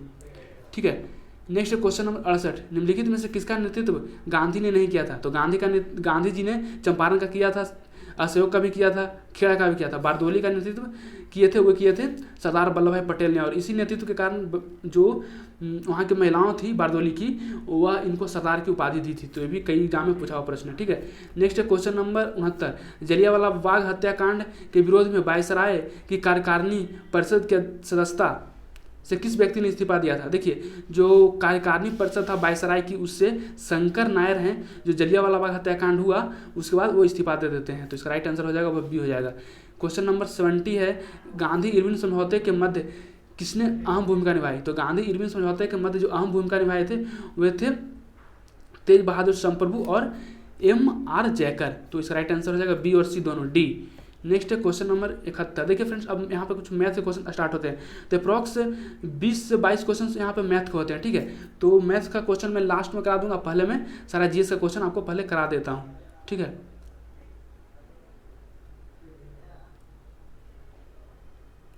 चलिए तो क्वेश्चन नंबर 29 देखते हैं। प्रधानमंत्री कौशल विकास योजना निम्न में से किस मंत्रालय की फ्लैगशिप स्कीम है? तो वह है कौशल विकास उद्यमिता मंत्रालय की। तो इसका राइट आंसर डी हो जाएगा। नेक्स्ट, नबार्ड की स्थापना किस समिति की स्तुति पर की गई थी? तो देखिए फ्रेंड्स, जो नबार्ड की स्थापना थी वह की गई थी शिवरामन समिति की स्तुति पर। ठीक ना, इसके बारे में कुछ और हम लोग फैक्ट देख लेते हैं। तो नबार्ड का जो फुल फॉर्म होता है पहले NABARD। ठीक है, तो national bank for agriculture, national bank for agriculture, ठीक है, and the rural development, NABARD and rural development, national bank for agriculture and the rural development, national bank for agriculture and the rural development, याद कर लीजिए। और यह शिवरामन समिति है, शिवरामन समिति, उसके स्तुति पर इसका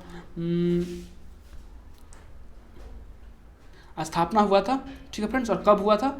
तो 1981 में हुआ था। इसका 1981 का एक्ट था, उसी में हुआ था। ठीक है, नेक्स्ट है क्वेश्चन नंबर 81, वैश्विक वित्तीय स्थिरता रिपोर्ट जारी कौन करता है? तो IMF करता है। नेक्स्ट क्वेश्चन नंबर 82, निम्नलिखित में से कौन शेयर बाजार में सटोरिया नहीं है? तो शेयर बाजार में सटोरिया नहीं है, वह स्टैग शेयर। स्टैग शेयर होता है जो सटोरिया नहीं होता है। स्टैग शेयर ऐसे व्यक्ति होते हैं जो प्राइमरी मार्केट में निवेश करना पसंद करते हैं। जो प्राइमरी मार्केट में निवेश करें ना, उसे हम लोग बोलते हैं स्टैग, और सेकेंडरी में वो इंटरेस्टेड नहीं होते हैं शेयर को इन्वेस्ट करने में। ठीक है, नेक्स्ट क्वेश्चन नंबर 83, भारत के विदेश विनिमय दर यानी फॉरेन एक्सचेंज रेट निम्न में से कौन सी प्रणाली अपनाई जाती है? तो हमारा जो फॉरेन एक्सचेंज रेट है उसमें जो प्रणाली अपनाई जाती है वह है प्रतिबंधित विनिमय दर प्रणाली। तो प्रबंधित विनिमय दर प्रणाली है वह हमारा फॉरेन एक्सचेंज में इसको अपनाया जाता है। ठीक है फ्रेंड्स, और यह मेनली बेस्ड होता है, वो होता है सप्लाई और डिमांड पे। ये भी आपको ध्यान में रखना, मेनली बेस्ड होता है सप्लाई और डिमांड पे। हाल ही में जैव ईंधन नीति लागू करने वाला देश का प्रथम राज्य? तो देखिए, जैव ईंधन नीति आया था 2018 में, केंद्र सरकार के द्वारा लाई गई थी, और इसे लागू करने वाला पहला राज्य वह राजस्थान है। ठीक है, तो इसका राइट आंसर डी हो जाएगा। Next question number 85, green peas की रिपोर्ट के अनुसार मानव जनित सल्फर डाइऑक्साइड SO2 सबसे ज़्यादा उत्सर्जित कौन करता है? तो अग्रणी राज्य भारत है, जो ग्रीन पीस की रिपोर्ट के अनुसार। तो इसका राइट आंसर सी हो जाएगा। नेक्स्ट है, भारत में किस तिथि को वाहन उत्सर्जक मानव लागू होगा? जो आपका जो वाहन उत्सर्जक मानव है वह लागू होगा, जो ब्यूरो ऑफ स्टैंडर्ड है BS6, वह 1 अप्रैल 2020 से लागू होगा। अब तो कोरोना के कार्यकाल में ये सब सारा कुछ बंद ही हो गया है। बहुत सारी चीज़ अभी जो चीज़ आपको लागू होनी थी वो चीज़ लागू नहीं हुई है। ठीक है फ्रेंड्स, नेक्स्ट देख लेते हैं क्वेश्चन नंबर 87। ब्रह्मोस प्रक्षेपास्त्र, जो ब्रह्मोस मिसाइल है उसके संबंध में निम्नलिखित में से कौन सही है? ठीक है, इसका निर्माण भारत और रूस के सहयोग से हुआ, बिल्कुल सही। इसका नाम ब्रह्मपुत्र नदी और रूस के मास्कोवा नदी पर रखा गया है, ये भी सही है। और यह हवा में प्रक्षेपित होने वाला क्षेत्र नहीं, यह सतह से सतह पर मार करेगा। ठीक है, यह सतह से सतह पर मार करेगा, तो ये गलत है। तो इसका राइट आंसर 1 और 2 हो जाएगा ना केवल, यानी कि बी इसका राइट आंसर हो जाएगा। बी केवल 1 और 2 सही है। इसमें हवा से हवा में प्रक्षेपित होने वाला यह नहीं है, सतह से सतह पर प्रक्षेपित किया जा सकता है। ठीक है फ्रेंड्स, सतह से सतह पर वार करता है। और किस वृक्ष को पारिस्थितिकी आतंकवादी कहा जाता है? तो यह यूकेलिप्टस। यह नॉर्मल ट्री से 3 गुना ज़्यादा पानी अवशोषित करती है। ठीक है, अब देखिए मैथमेटिक्स के कुछ प्रश्न हैं तो उसको भी हम लोग देख लेते हैं।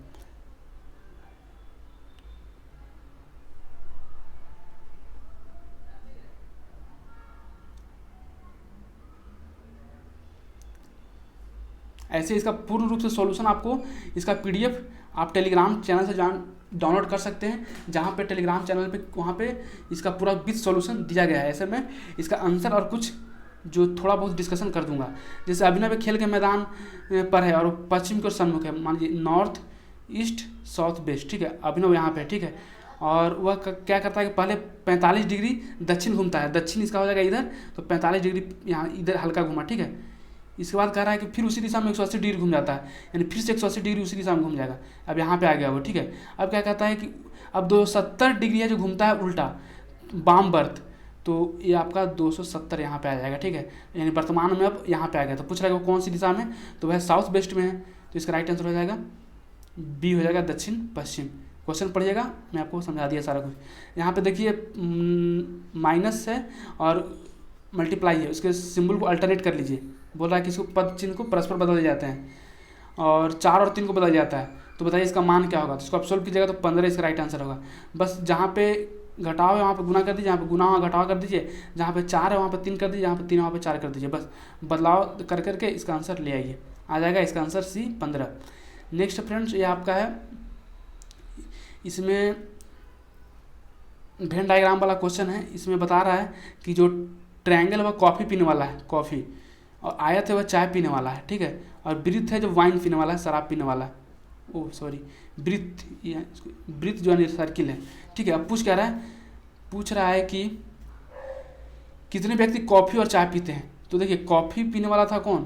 कॉफ़ी पीने वाला था ट्रायंगल, ये था आपका चाय पीने वाला, और सर्किल था वो वाइन पीने वाला था। तो पूछ रहा है कॉफ़ी और चाय पीने वाले, तो कॉफ़ी और चाय यानी कि ट्रायंगल और रेक्टेंगल में कौन हो, और वाइन लेकिन नहीं पिए, तो हो जाएगा 19।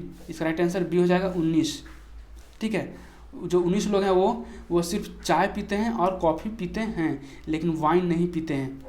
ठीक है, उसी तरह से कितने व्यक्ति सिर्फ चाय पीते हैं? तो चाय पीने वाला पूरा रेक्टेंगल आ जाएगा, तो इसको सबका जोड़ दीजिए। तो जोड़िएगा तो 20 + 19 + 25 + 40 + 30, तो जोड़ने पर आपका आ जाएगा, वो आ जाएगा 134 डी। उसी तरह से फ्रेंड्स कि कितने व्यक्ति कॉफ़ी एवं वाइन दोनों पीते हैं लेकिन चाय नहीं पीते हैं? देखिए कॉफ़ी और वाइन दोनों पीते हो, तो कॉफ़ी ट्रायंगल वाला है और वाइन ये है। कॉफ़ी और वाइन दोनों पीते हो लेकिन चाय नहीं पीते हो, तो कॉफ़ी और वाइन दोनों पीते हो और चाय नहीं पीते हो, तो ये आएगा 10। तो इसका राइट आंसर हो जाएगा 10। ठीक है, नेक्स्ट फ्रेंड्स, यहाँ पे क्वेश्चन नंबर 26 है। इसमें देखिएगा ब्लैक, तो ब्लैक बी से ए में 1 घटाया हुआ है, -1 है, एल में एम से +1 है, उसी तरह से ए से जेड में -1 है, उसी तरह से सी से डी में +1 है, यानी एक बार आपका प्लस हो रहा है और एक बार आपका माइनस हो रहा है। तो उसमें इस तरह से भी कर दीजिए। ब्यूटीफुल हो तो ब्यूटी में आप पहले क्या कर दीजिए कि पहले आपको क्या करना है कि घटाना है 1, तो बी से ए हो जाएगा, और ई है इसमें इसमें आपको 1 जोड़ना है, ई से एफ हो जाएगा। अब नेक्स्ट बार फिर घटाना है तो ए से जेड हो जाएगा, घटाइएगा 1, तो यू से भी हो जाएगा, एक बार जोड़ना है एक बार घटाना है। तो आप इसको लाइएगा, तो जो इसका आंसर आएगा फ्रेंड्स वह इसका आंसर होगा, वह हो जाएगा बी नंबर। ऐसे इसका सोल्यूशन आपको पीडीएफ में मिल जाएगा, टेलीग्राम चैनल से आप डाउनलोड कर सकते हैं। अब देखिए यहाँ पे मोबाइल, लैपटॉप और इलेक्ट्रॉनिक, तो इलेक्ट्रॉनिक तो पूरा हो गया, मोबाइल लैपटॉप इसके अंदर आते हैं, तो इसका राइट आंसर डी हो जाएगा। नेक्स्ट अगला श्रृंखला क्या होगा, देखिए 4 से मल्टीप्लाई कीजिए, 2 गुने 4 बराबर 8, 8 गुने 4 बराबर 32 और 32 गुना 5 बराबर 160 है, और 160 गुना 5 गुना कर दीजिए 800, तो इसका राइट आंसर आ जाएगा ए 800। चलिए नेक्स्ट देख लेते हैं, बाकी तो यहाँ पे जीएस का प्रश्न है। अब मैथमेटिक्स का प्रश्न आपका यहाँ पे देखिए, ये आपको बस सिंपल है, भिन्न का जोड़ है, भिन्न का जोड़, ठीक है। तो जो भिन्न का जोड़ है उसका इसका राइट आंसर बी हो जाएगा, आप कर लीजिएगा। उसी तरह से जो इसका आंसर हो जाएगा फ्रेंड्स, इसमें आपको दिया हुआ है कि HCF 29 दिया हुआ और LCM दिया हुआ है 41 और 47, ठीक है। तो कह रहा है कि दो संख्याओं का जो उसका योग क्या होगा, तो उन दो संख्याओं का जो योग होगा वह हो जाएगा 696, तो इसका राइट आंसर सी हो जाएगा 696। इसको बनाने का तरीका मैं बता देता हूँ। मान लीजिए कि देखिए दो संख्याओं का HCF 29 दिया हुआ है, इसका मतलब एक संख्या मान लीजिए कि 29A है और सेकंड संख्या 29B है। अब क्या कह रहा है कि हमको पता है HCF गुने LCM बराबर मल्टीप्लिकेशन ऑफ 2 नंबर, ठीक है। तो HCF गुने LCM, तो HCF मेरा दिया हुआ क्या, HCF मेरा 29 दिया हुआ है इंटू LCM इसका कितना है, तो इसका LCM आपको दिया हुआ है 41 और 47। अब दो संख्याएँ, दो संख्या कितनी थी, तो 29A गुने 29B। अब इसको आप सोल्व कीजिएगा तो यहाँ से आपको A और B का वैल्यू आ जाएगा, और A और B का वैल्यू आएगा, उसके बाद दोनों को जोड़ दीजिएगा तो आपको यहाँ पे हो जाएगा दो संख्याओं का योग, ठीक है। तो जो आपका इसका राइट आंसर होगा वह सी हो जाएगा, 90 का सी। नेक्स्ट फ्रेंड्स यहाँ पे 2 के पावर 32 प्लस 1 है, बोल रहा है कि इसमें कौन सी संख्या जो सब पूर्ण विभाजित हो जाएगी, तो ये बस इसमें फॉर्मूला AQ प्लस BQ वाला फॉर्मूला लगा हुआ है। तो AQ प्लस BQ बराबर होता है A plus B into A square plus B square minus AB, ठीक है। तो ये वाला फॉर्मूला यूज करके आपको इसका सोल्यूशन निकाल सकते हैं। फॉर फुल इन्फॉर्मेशन ये कैसे बनेगा आप उसका PDF डाउनलोड कर लीजिएगा, वहाँ पे अच्छे से सोल्व किया हुआ है। नेक्स्ट क्वेश्चन नंबर 92, इसमें है कि मतलब कि आपको कोई 20 आदमी वो काम को 30 दिन में करता है, ठीक है, और 5 आदमी कब छोड़ के चला जाए कि वह काम 35 दिन में पूरा हो। तो देखिए 20 आदमी किसी काम को 30 दिन में करता है, तो एक क्वेश्चन बनेगा 20 × 30 बराबर, अब मान लीजिए कि x दिन तक काम करता है वो आदमी, ठीक है, यानी तो आप यहाँ से लिख सकते हैं फिर कि 20 × x, फिर अब क्या होता है कि अब वो एक दिन के बाद आदमी 5 आदमी चला जाता था, बचेगा कितना 15 आदमी, तो 15 इंटू अब टोटल 35 दिन लगता है, तो 35 माइनस एक्स, इस इक्वेशन को आप सोल्व कर दीजिएगा तो आपका एक्स का मान आ जाएगा, ठीक है। नेक्स्ट है क्वेश्चन नंबर 93, कहता है किसी सेब का मूल्य 25% कमी आती है। मान लेते हैं सेब का मूल्य 100 रुपये पर केजी था, ठीक है, 100 रुपये पर केजी। अब कहता है उसका 25% कमी आती है उसके मूल्य में, तो x माइनस एक्स गुने 25/100, इसको आपकी जगह तो आएगा 3x/4। अब क्या होता है कि अब उसको 2 केजी ज़्यादा मिलता है 240 रुपये में, यानी 240 बटे अब जो वर्तमान मूल्य है 3x/4 माइनस 240/x बराबर 2। बस इक्वेशन को सोल्व कीजिएगा आपका आंसर आ जाएगा। यानी 240 रुपये में जो अभी के रेट के अनुसार जितना सेब मिलता है और 240 रुपये में पहले के रेट के अनुसार जितना सेब मिलता था उसमें 2 केजी का डिफरेंस है। बस एक्स का सोल्व कीजिएगा, एक्स आपका आंसर आएगा, वो आंसर आएगा आपका जो रियल मूल्य था, लेकिन वर्तमान में घटा हुआ है तो घटा हुआ मूल्य पूछ रहा है, तो 3x/4 ले आइएगा, तो 3x/4 का वैल्यू निकाल दीजिएगा आपका आंसर आ जाएगा, ठीक है। एक से पहले वैल्यू निकालिए, उसके बाद 3x/4 का वैल्यू निकाल दीजिए, तो वहाँ पर घटा हुआ मूल्य निकल जाएगा। नेक्स्ट है क्वेश्चन नंबर 94 है, कोई एक व्यापारी उसको 6% हानि पर बेचने का दावा करता है। बोलता है कि देखिए हम जो सामान बेच रहे हैं वो 6% हानि पर बेच रहे हैं। मान लीजिए कोई 1000 ग्राम कोई सामान है, उसका कीमत 1000 रुपया है, बोल क्या रहा है कि हमको 6% की हानि हो रही है, इसका मतलब हम आपको 940 रुपये में दे रहे हैं उस सामान को, लेकिन करता क्या है वह 900 ग्राम में आपको तोल कर देता है, यानी उसका तो 900 रुपये ही एज ए मतलब कॉस्ट प्राइस लगा ना, तो उसका बताने का आपको प्रॉफिट उसका क्या होगा, तो 900 रुपया उसका कॉस्ट प्राइस एक तरह से हो गया और बेच रहा है 940 रुपये में, तो 40 रुपये आपको उसका नफ़ा हो रहा है। 40 में 100/900 कीजिएगा तो 40/9 आएगा, 40/9 आएगा, तो इसका राइट आंसर हो जाएगा 4.4/9। देख लीजिए कौन सा ऑप्शन मैच कर रहा है, ऑप्शन नंबर सी मैच कर रहा है, 4.4/9, ठीक है। नेक्स्ट है क्वेश्चन नंबर 95, यह कह रहा है कि 3000 रुपया, ठीक है, तो जो 3000 रुपया फ्रेंड्स 3000 रुपया को 6% के दर से कुछ टी समय के लिए मतलब कि दिया गया, ठीक है, तो उस पर 900 का ब्याज आया, ठीक ना।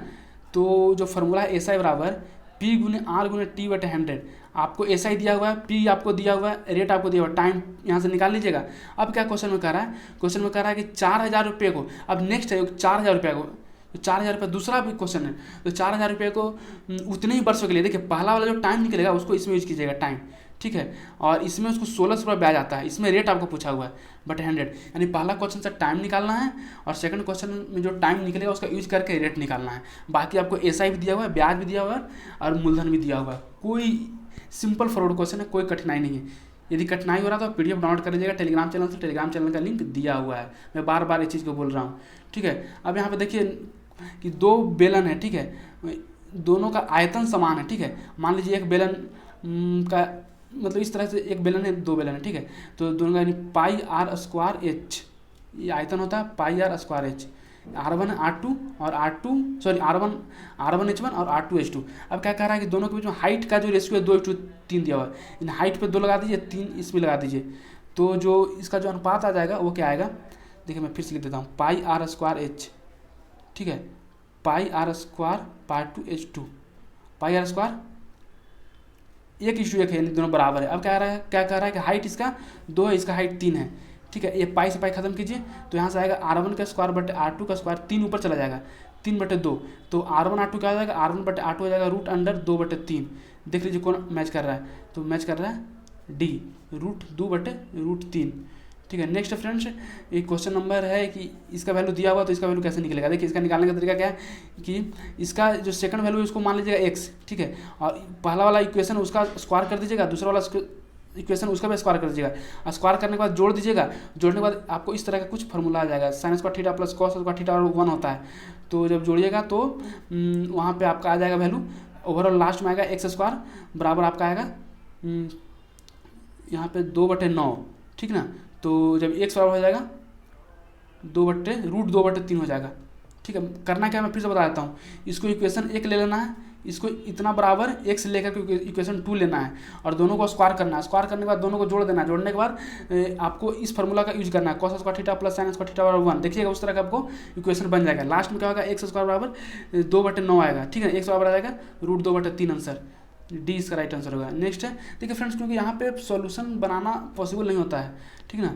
जैसे जीएस वाले प्रश्न को तो डिस्कस कर सकते हैं, लेकिन मैथ वाले प्रश्न को डिस्कस करने में काफ़ी मुश्किल होती है। लेकिन आपको कंसेप्ट में बता देता हूँ। जैसे देखिए एक्स का वैल्यू दिया हुआ, वाई का वैल्यू दिया हुआ है। अब x² plus y² plus xy बटे x³ माइनस y³ दिया हुआ है, इसका वैल्यू क्या होगा। देखिए x³ माइनस y³ का फॉर्मूला क्या होता है, x minus y into x² plus y² plus xy। तो इसको आप बस इसके जगह पे पुट कर दीजिए, तो ऊपर वाला आपका ऐसे ही कट जाएगा, बच जाएगा 1/x माइनस y बचेगा। तो 1/x आपका 19 है और y आपका 18 है, तो 1/1 यानी 1 इसका राइट आंसर हो जाएगा, ठीक है। तो इसका बी इसका राइट आंसर हो गया। नेक्स्ट है क्वेश्चन नंबर 99। आपको यहाँ पे दिया हुआ है कि 5,000 रुपये दिया गया है 2 वर्षों के लिए, एक चक्रवृद्धि ब्याज पे और एक साधारण ब्याज पे। तो दोनों का अंतर है फ्रेंड्स, वो अंतर है 32 रुपये। तो पूछ रहा है कि दर क्या होगा। देखिए इसका एक फार्मूला है, उस फार्मूला को आप सिंपल लगा दीजिए। वो फार्मूला है आपका मूल्य बराबर ब्याजों में अंतर, जो डिफरेंस है ब्याज में, इंटू 100 बटे रेट का ओवरऑल स्क्वायर, ठीक है। तो आपका मूल्य कितना दिया हुआ है, 4,000 दिया हुआ है, ठीक है, सॉरी 5,000 दिया हुआ है। 5,000 बराबर ब्याज का डिफरेंस 32 दिया हुआ है, इंटू 100 बटे आर का होल स्क्वायर। इसको आप सोल्व कर लीजिए, तो सोल्व कीजिएगा तो आपको क्या आएगा, मैं फिर से लिखता हूँ, 5,000 बराबर डिफरेंस आपका 32 आ रहा है, इंटू 100 बटे रेट आपको निकालना है। अब हम क्या करते हैं कि रेट को इधर लेके चले जाते हैं, R² बराबर 100 गुने 100 बटे 5,000 गुने, नहीं नीचे कुछ नहीं आएगा, ऊपर 32 आएगा। तो 2 से 2 शून्य से 2 शून्य कटेगा और ये कट जाएगा आपका 50 बचेगा ना, तो 2 से 1 कट जाएगा ना, तो 2 गुने 32 यानी R² बराबर 64 होगा, तो R बराबर 8 हो जाएगा। यहाँ से रेट आपका आ गया 8%, बी इसका राइट आंसर होगा। नेक्स्ट है, क्योंकि घड़ी है, ठीक है ना, घड़ी का जो मिनट वाला है वह है जो 7 सेंटीमीटर इसकी लंबाई है। अब कह रहा है 30 मिनट बाद, तो ये घड़ी है 30 मिनट बाद कहाँ जाएगी, मिनट वाली यहाँ पे आ जाएगी, ठीक है। तो यानी ये हाफ सर्किल कवर की, तो हाफ सर्किल का एरिया क्या होता है, तो हाफ पाई R² होता है, ठीक ना। तो हाफ गुने पाई की लिख सकते हैं 22/7 गुने आर को 7 गुने 7 लिखेंगे, क्योंकि इसका रेडियस 7 दिया हुआ है। तो एक साथ से एक साथ खत्म, और 22 से 2 तो 11 इंटू 7 यानी 77 सेंटीमीटर स्क्वायर। देखिए कौन सा ऑप्शन मैच कर रहा है, तो इसमें कोई सा ऑप्शन मैच नहीं कर रहा है, ठीक ना। इसका आंसर हो जाएगा 77 सेंटीमीटर स्क्वायर। देखिए फ्रेंड्स, मैंने 100 क्वेश्चन आपको डिस्कस कर दिए। मैथ वाले क्वेश्चंस में मैं मान सकता हूँ कि कुछ क्वेश्चंस में आपको समस्या आ रही होगी, लेकिन यदि आप उस पीडीएफ को देख लीजिएगा, क्योंकि उसमें स्टेप बाय सॉल्यूशन दिया हुआ है, तो आपको सारे डाउट क्लियर हो जाएंगे, ठीक है फ्रेंड्स। तो मैं आगे का भी सेट लाते रहूँगा, और साथ ही साथ फ्रेंड्स मैं आपसे एक छोटी सी रिक्वेस्ट फिर से करता हूँ कि यदि आप मेरे वीडियो को देख रहे हैं, आप अपना टाइम स्पेंड कर रहे हैं, तो वो टाइम आपको यूटिलाइज हो, तो आप उन सारी चीज़ों को लिख लीजिए जो चीज़ें आपको पता नहीं हो, मतलब जो जिस पे आपको डाउट लगे। अभी ऐसे भी कई क्वेश्चन हो सकते हैं जिस पे आपको डाउट आ रहे होंगे, आपका आंसर कुछ और है, मेरा आंसर कुछ और है, तो आप कमेंट बॉक्स में कमेंट करके कर दीजिए, ताकि जो फ्रेंड्स जानते हो उसका आंसर सही देते हैं, या फिर मैं उसको भी चेक कर लूँ कि क्या आपका विचार क्या है, आपका विचार सही है गलत है, आखिर आपका कंफ्यूजन क्या है। ठीक है फ्रेंड्स, तो चलिए, thanks for watching this video. जय हिंद। और at the end of this video फिर से एक छोटी सी रिक्वेस्ट, यदि आप मेरे चैनल पर नए हैं तो इस चैनल को सब्सक्राइब कर लीजिए, इस वीडियो को लाइक कीजिए और अपने दोस्तों के साथ शेयर कर लीजिए, क्योंकि फ्रेंड्स यदि आप लाइक करते हैं तो मुझे मोटिवेशन मिलती है, और मोटिवेशन मिलता है तो कोई आदमी कोई भी काम करने के लिए तत्पर होता है। तो चलिए, thanks for watching this video. जय हिंद, आपका दिन शुभ हो।